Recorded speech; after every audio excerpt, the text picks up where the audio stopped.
Well, look at that. It is already Friday, and that means it's time for another edition of the Speaking for Him podcast. I'm, of course, Adam McNutt, alongside the host of our program, Mr. Andrew Gomison. Hello, Adam, and as anybody that's listened to this podcast for any length of time knows, I am a huge book fan.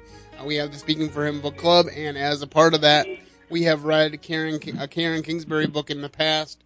Karen is one of my favorite authors, and she is someone that I have wanted to get on this podcast for years, ever since we started this show, which is weird to say years, but we're coming up on 4 this fall. Or 5 years this fall. I don't even know how long we've been going on. That's how long we've been going on. It's gone so quickly, it's hard to even keep track. It's been amazing, but before we get too off track, I just want to say, anyway, she's been gracious. She sent a couple books to me free of charge to read, and it's been great that she's done that. But all that to say, as a huge fan, I am part of her online book club. I get messages from my fellow Karen Kingsbury fans. And a couple of weeks ago, I was just minding my own business, sitting on Facebook, and I realized that there was going to be a live proposal on her page, and I watched it, and the story intrigued me so much that I reached out to the young lady who was being proposed to, Kaylee Christian, and I asked her to come on the show today and tell us about it. So, Adam, why don't you start us with our quote of the day, and then we'll introduce Kaylee. And this comes right out of 1 Corinthians 13:4. Charity suffereth long and is kind. And I've titled this podcast episode A Novel Proposal, and you'll see as we get into the story. But first of all, welcome, Kaylee. Hi. It's great to have you with us, and I'll start out with an easy question. How long have you been a Karen Kingsbury fan? I started reading her books in middle school when I was around age 13. All right. I'm a little older, so I think I picked up my first Karen Kingsbury book in I think it was I want to say 06. And the reason that I remember that is because it was right around the time that my brother got married. The first book I read by her was 1,000 Tomorrows, and after that, I was hooked, and I've read every book that she's written except for her newest one called Love Story, which I'm excited to read when the time comes. But do you remember what the first book of hers that you read was? Yes, it was actually the first Baxter book ever called Redemption. That was the first one I read, and I was hooked. I've read every Baxter book and every other novel she has ever written.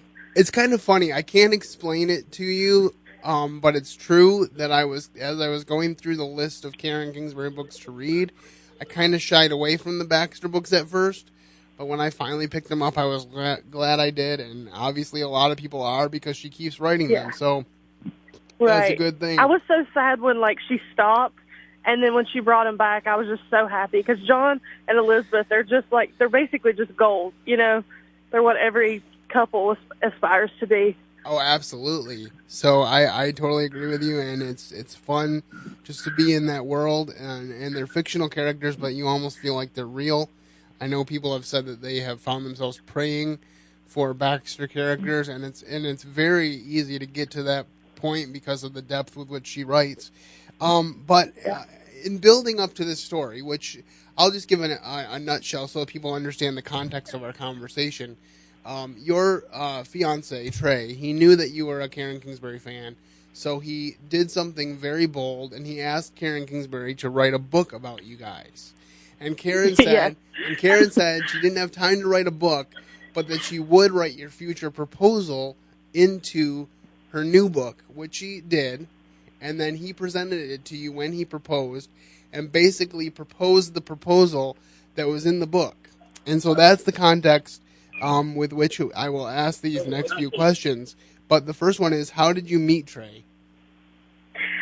I met him at school. We both attend University of Charleston, and we're both studying biology, and we'll actually be applying to pharmacy school this summer. So we've been through the whole college thing together so far. And both of you will be going to pharmacy school? Yes. Okay, that's pretty intense. Yeah. Adam, can you do you have any questions for Kaylee? My first one is I kind of have a headache tonight. Am I able to get Tylenol or anything from you guys? I'm sorry. No, I'm just totally teasing you. You haven't passed pharmaceutical school yet. We won't push that. I'm curious. Talk about the proposal he planned. I know we mentioned a little bit what he did, but did he get into detail afterwards, like how he got this all together? Like, did he call Karen? How did he get this all going? So basically, last August, we of course had talked about marriage in the future, and he asked me. He wanted to follow Karen like on social media because I was such a fan, which I found odd. But I guess he started following her, and he got her email, and he sent her an email. Well, she didn't reply for like a month. She's a very busy woman, so he kind of, he was like, well, I tried. And then I've read the emails now, so he was just, he sent her an email, and he was like, I've met the love of my life. She's your biggest fan. Can you, like, write us into a book or something for her, name your price? And she was like, well, sure, I would love to do that. I'm a hopeless romantic. Let's do it. I have a new book coming out called Love Story. I'll, tell me like where you're going to do it and how you're going to do it, and I'll try to write that into the book. So he told her, Kaylee loves the beach. We're going to Wilmington in May. Let's do that. And so she was like, okay, I'll write it like a beach scene. And she just asked him to donate some money. He can name his price to her One Chance Foundation, which is like the orphan foundation she opened.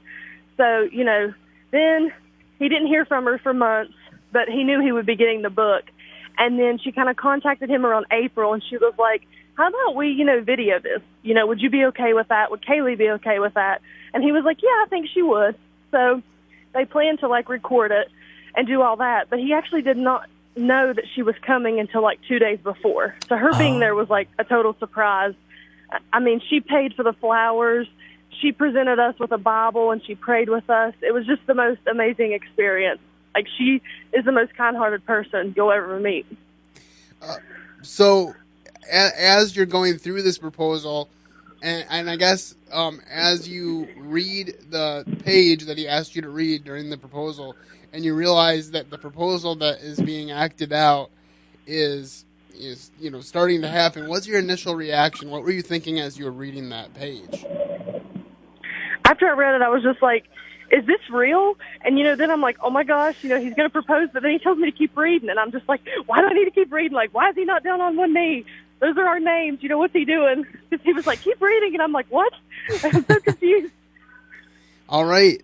So you talked a little bit about it, but just talk a little bit more about what was it like to meet Karen, to actually have her there? It was just crazy. Like, it's still unbelievable. Sometimes I'm sitting there and I'm just like, I can't believe she was there, and she came there just for us, and she wrote us into a book, and she was nice, like, it was just amazing. Like, I didn't really cry a whole lot because I was in shock, and I was in shock basically our whole vacation, but it was just absolutely amazing to meet her and hug her. It was just great. I just can't even believe it. Well, I gotta say, and you can tell Trey this too, that when I watched your video, I actually shared it on my Facebook page, and I said, as someone who is still looking for the right girl to spend my life with, this guy really raised the bar. So, maybe I'll get lucky and she'll just want a quiet proposal, but that really raised the bar. So you can tell him that he made all the rest of us guys look kind of bad. I will, yeah. He gets that a lot now. So he definitely brought things to another level entirely. All right. He did. Well, do you guys have a wedding date? I think we're going to try to wait until we're out of school, so it'll still be a couple years. That's our plan right now.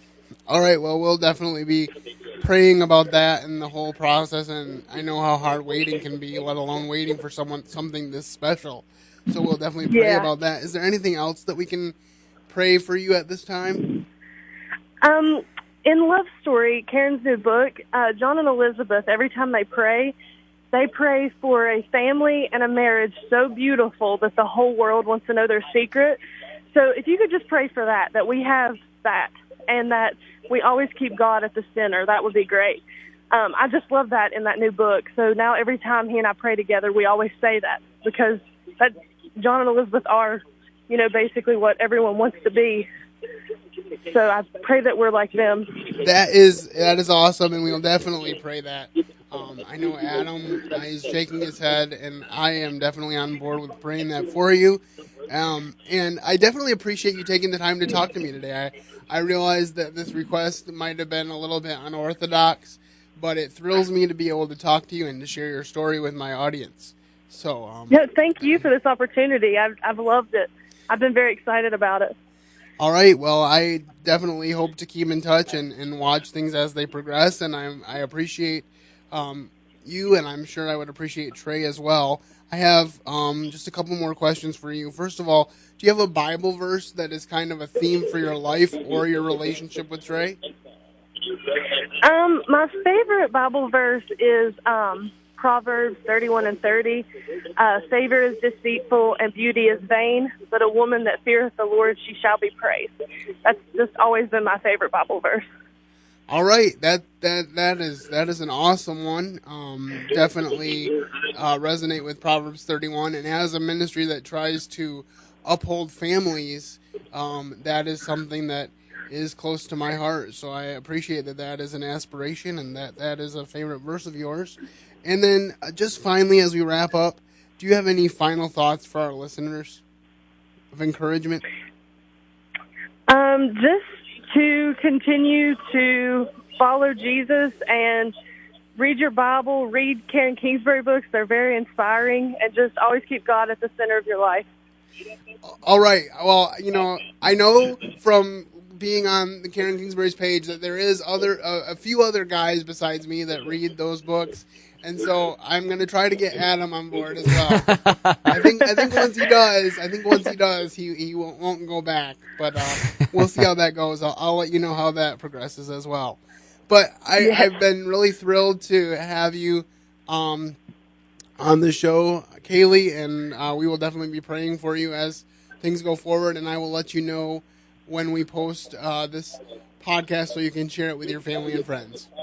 I sure will. Thank you so much, and I'll be praying for you guys too. All right. Thank you. Have a good day. You too. Bye-bye. Bye. And that was Kaylee Christian. I don't know if I had even said her last name as we got into the meat of this interview, but I really appreciated being able to talk to her directly about that wonderful story. And it's kind of one of those hit or miss type of opportunities too, because I kind of feel intimidated whenever I reach out to someone who is known on social media, either short term like they were or long term like Karen, and really just hope that they will give me some attention, whether or not they actually make it onto the podcast. And so I really appreciate Kaylee taking the time and allowing us to interview her, and what a wonderful story. Did you have any thoughts before we close, Adam? I think it's awesome what you said about keeping God at the center, and I'm excited now to see as their relationship continues to bloom and as they get married to see what God does with it. Hopefully we'll see a viral video of them and their wedding and their first kid, and we'll be updated as life moves on. Yeah, but I'm seriously wondering, how does anybody top that? Yeah. So Trey, we haven't met yet, but you are the man. You are. Virtual fist pump through the microphone. Yes, absolutely. All right, well, that is our Speaking for Him podcast for today. I can't speak for some reason. Maybe it's the oppressive heat we were referencing earlier. But anyway, that is our show for today. I hope that you're encouraged. I hope that you have a great weekend. And as always, keep serving the best of masters. Thank you for listening to today's episode. Your host has been Andrew Gomison, founder of Speaking for Him, alongside his co-host and executive producer, Adam McNutt. For more information on today's show and to leave us comments and voicemails, visit speakingforhim.blogspot.com. You can find Andrew's ministry at speakingforhim.com. That's speaking, 4, HIM. You can also interact with us at facebook.com/speakingforhim and on Twitter @speakingforhim. And when you look for us on iTunes and Stitcher, let us know what you think of the podcast by leaving a rating and review.